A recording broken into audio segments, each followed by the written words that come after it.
Şəhərimizin bir neçə iri yaşayış massivlərinin zibil tullantıları uzun müddətdir ki təmizlənmir. Buna misal olaraq Nərimanov prospektində Metalurq stadionunun yanı 3 nömrəli musiqi məktəbinin ətrafındakı yığışdırılmayan zibilliyi göstərmək olar. Yeni Gəncə qəsəbəsinin 34, 56 və 46 sayılı binaların qarşısında olan zibilxananın ərazisi isə o qədər böyükdür ki, bir neçə vaxtdan sonra təmizlənməsə avtomobil yolunu tutacaq. Zeynalabdin Tağev küçəsində də vəziyyət eyni ilə belədir. Burada yaşayanlar ufunətdən pəncərəni belə aça bilmirik deyirlər. Mən dəfələrlə zibil idarəsinə zəng eləmişəm, neçə dəfələrlə zəng eləmişəm, bizim bu zəngimizi yox cavabı ilə cavab veriblər. Alternativ kanalı bura gələndən sonra traktoru göndəriblər ki, buranın zibilini yığışdırmağa. Neçə ki, bu alternativ kanalı yox idi, zibil yığışdırmağa imkan yox idi bunlarda. Çəkilir zamanı zibil təmizləyən digər bir maşın da gəldi.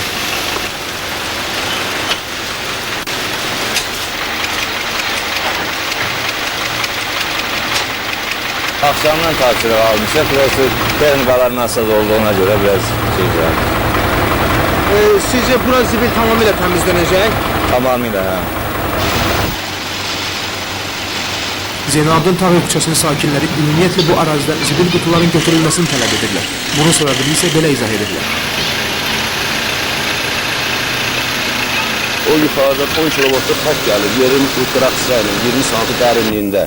Əgər o vurub partlasa, kimsə burada öldürə bilər uşaqları.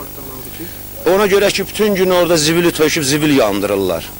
Zibil yığışdırılmır. Ona görə kutular da dəmir kutulardır, dibdədir. Neçə dəfələrlə mən şoferlərin özünə də demişəm ki, qardaşım, ehtiyatlı olun.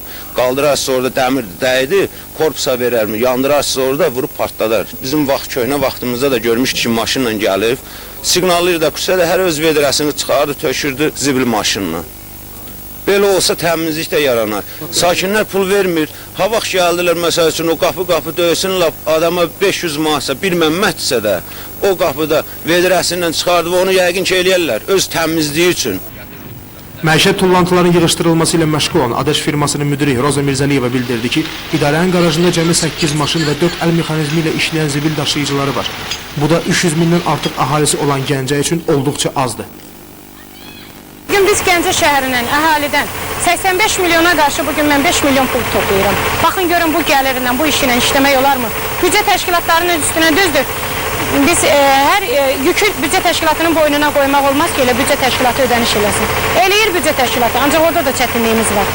Bu günlərin maliyyə problemim mənim 70% ilə yox, heç olmasa 50% ilə də ödəmiş olsalar, mən işimi qurmuş olaram. Yaranmış vəziyyətdə günahkar axtarmaq mənasızdır. Sadəcə olaraq bu sahənin mütəxəssisləri və aidiyyəti təşkilatlar çıxış yolunu axtarıb tapmalıdırlar. Çünki belə davam edərsə, şəhərimizdə antisanitariya baş alıb gedəcək. İlqar Ağayev, Vaqif İbrahim, Xəlil Rövşən Əmrəsaloğlu, Xəbər Plus.